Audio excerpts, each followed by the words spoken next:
조합제TV 시청자 여러분 안녕하십니까. 2018년 12월 28일입니다.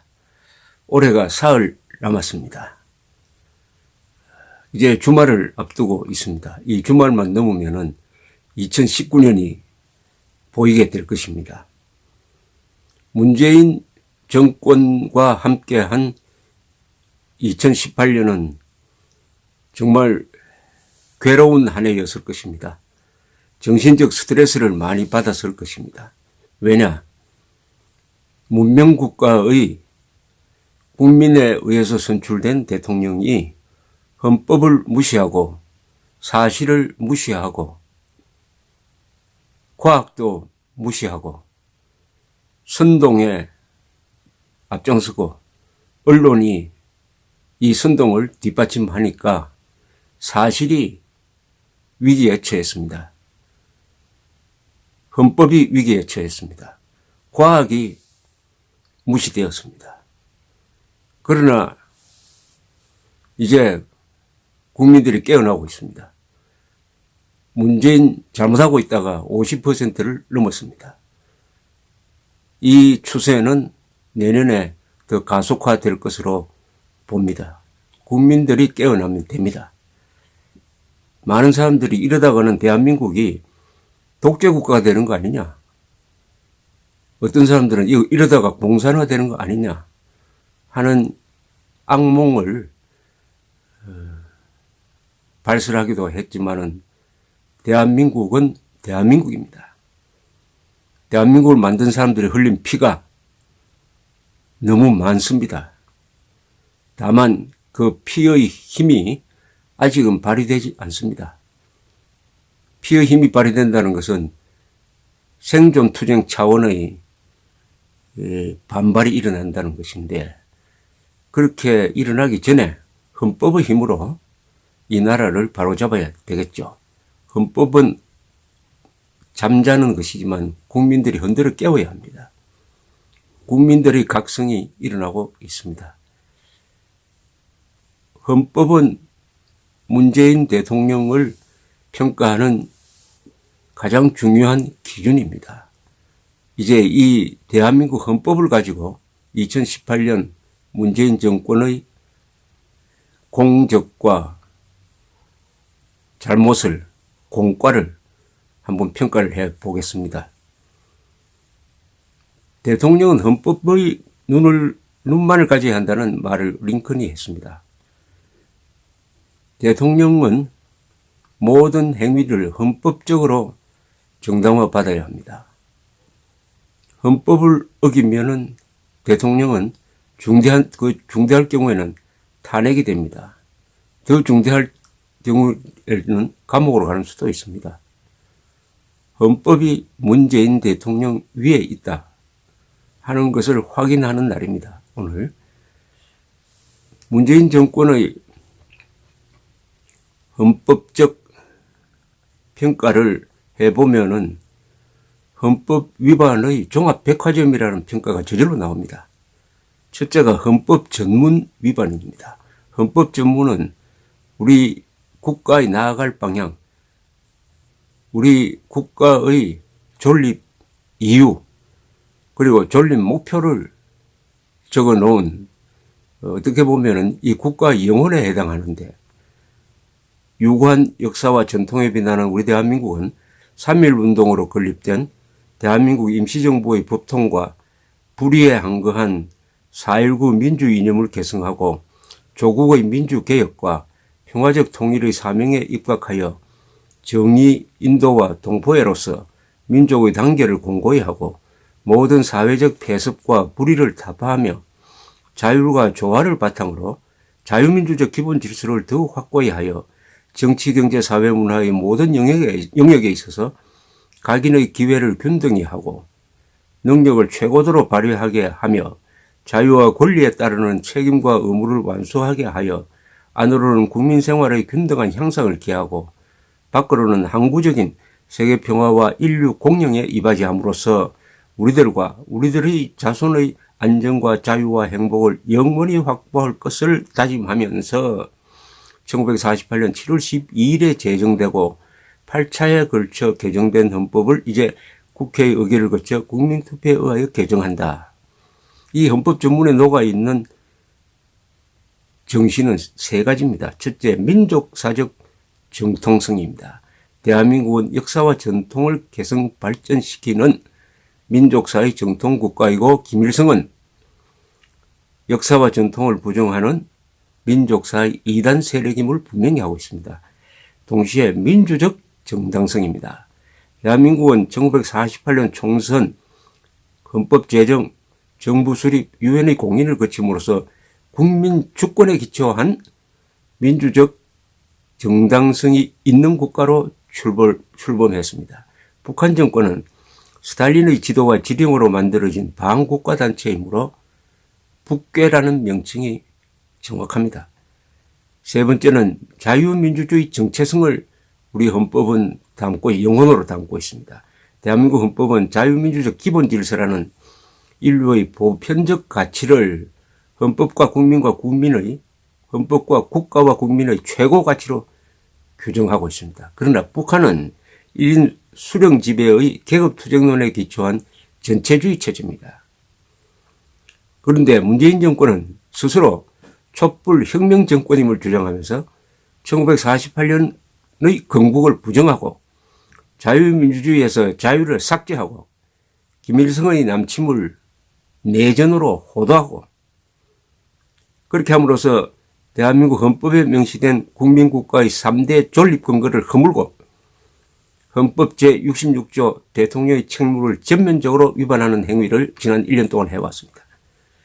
대통령은 국가의 독립, 영토의 보존, 국가의 계속성 및 헌법을 수호할 책무를 진다고 하였는데 이는 방공자유민주법치 복지를 내용으로 하는 자유민주적 기본질서와 이를 뒷받침하는 정통 역사관의 수호 의무를 의미하는데 문재인 대통령은 이 의무를 헌법이 명령하는 의무를 버렸습니다. 대통령의 책무를 위반했습니다. 하나만 위반한 게 아니고 전면적으로 위반했습니다. 문재인 정권의 주요 헌법 위반 행위를 이제 들여다보겠는데 첫째, 국민주권을 부정하는 계급투쟁론 및 인종적 민족주의 이념에서 발생한 필연적인 결과입니다. 문재인 정권과 문재인 대통령과 그 측근 세력이 가지고 있는 반헌법적, 반국가적 이념이 바로 헌법 파괴로 자연스럽게 이어지고 있다. 바로 그들의 신념에서 비롯된 필연적인 결과다. 이렇게 말씀드릴 수가 있습니다. 이 정권은 헌법을 위반할 때 민족, 민주, 평화로 위장합니다. 은폐합니다. 합리화합니다. 그들이 말하는 민족은 인종적 의미의 차별적 민족이라는 뜻이고 인종주의입니다. 그들이 말하는 민족주의는. 그들이 말하는 민주주의는 계급투쟁론입니다. 그들이 말하는 평화는 자유의 포기, 즉 공동묘지의 평화입니다. 헌법 제1조를 위반하고 있습니다. 문재인 정부는 국민을 부정하는 계급적 의미의 사람 또는 민중을 내세워가지고 민중민주주의적 법 집행과 국정 운영을 하고 있습니다. 국민을 분열시킵니다. 헌법 제1조 위반입니다. 국민주권론을 부정합니다. 일종의 민중주권론입니다. 두 번째, 헌법 제3조 영토조항을 위반하고 있습니다. 남쪽 대통령이라는 발언이나 국가연합 또는 낮은 단계 연방제식 통일 추진하겠다는 대통령 되기 전의 발언 등등은 종합해보면 북한 정권을 반국가단체로 보도록 강제하고 있는 헌법 제3조 위반입니다. 국민 몰래 적과 밀담한 뒤 국민 동의도 받지 않고 자국 영토인 수도권 상공에 비행금지 구역을 설정한 것은 헌법 제66조의 영토보존 책무와 헌법 제3조 위반입니다.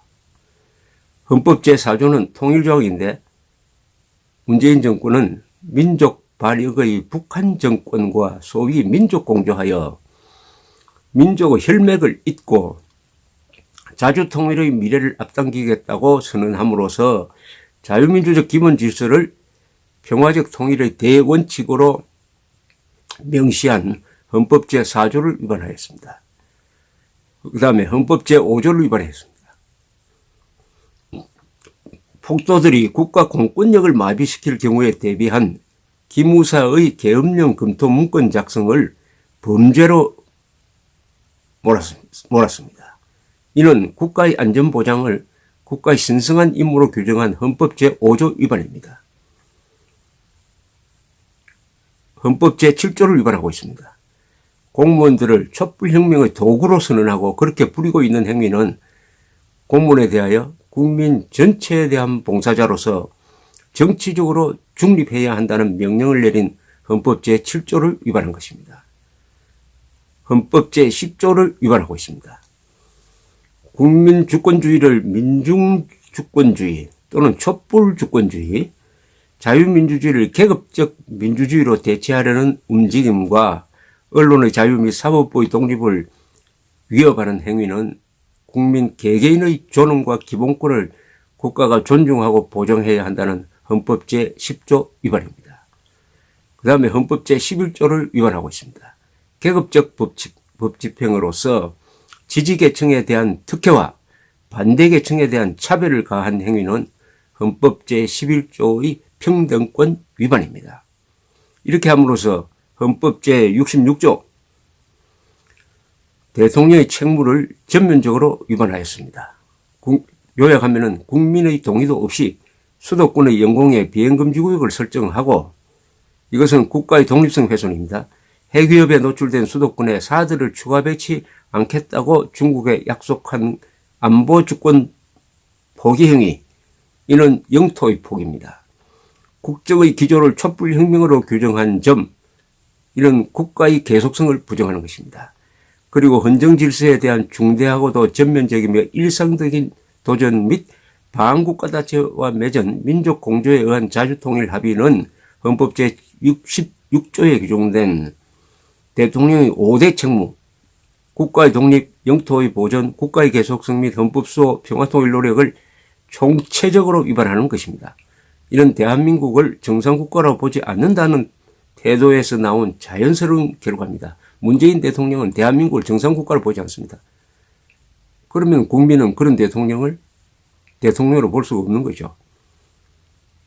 국가를 부정하고 국민을 미워하는 대통령을 국민도 미워하지 않을 수가 있겠습니까? 국가의 정통성, 정체성, 정당성, 즉 국가의 뿌리와 영혼을 도려낸 자리에 서 있는 문재인 정권은, 그렇다면 이게 무슨 정권입니까? 탈원전 정책의 위헌성, 소득 주도 성장 등 반시장적 정책의 위헌성 등등, 동시에 탈미, 통북, 친중, 반일의 안보정책, 이런 걸 다 합치면은 문재인 정권은 헌법을 뿌리부터 영혼까지 그리고 팔다리까지 전면적으로 위반하고 있는 헌법 위반의 종합백화점입니다. 이런 정권은 한 번도 있어 본 적이 없습니다. 문제는 국민들이 이 헌정 질서의 위기, 헌정 질서에 대한 정권의 도전, 여기에 합세하고 있는 KBS, MBC, SBS, JTBC와 같은 선동 언론을 어떻게 하면은 민주주의적 방식으로, 평화적 방식으로 진압하고 해결할 것이냐 하는 문제입니다. 촛불혁명은 그 말 자체로서 반역이라는 뜻입니다. 촛불혁명 정권이라는 말은 나를 반역 정권이라고 불러달라는 뜻입니다. 혁명 앞에 무슨 말이 붙든지 혁명은 헌정 질서 무시 또는 붕괴를 의미합니다. 그러나 지난 70년 동안 우리의 선배 세대들이 만든 대한민국이 워낙 튼튼하니까 아직은 피를 흘리지 않고 이 문제를 해결할 수 있는 길을 모색할 수 있는 여유가 있습니다. 국민들의 각성입니다. 국민들이 깨어나 문재인 정권, 문재인 대통령 국정평가를 내년에는 5% 정도로 낮춰야 합니다. 5%. 김정은을 좋아한다는 사람이 늘 5%는 되었습니다. 그 5%까지 낮출 때 대한민국 국민이 헌법의 칼을 가지고 헌법의 칼로서 반국가, 반헌법 세력을 정리하고 대한민국을 바로 세우고 그래야 국가의 존립 목표인 자유통일을 통하여 북한 2,500만 노예를 해방시키는 길로 복귀할 수가 있을 것이라고 생각합니다. 감사합니다.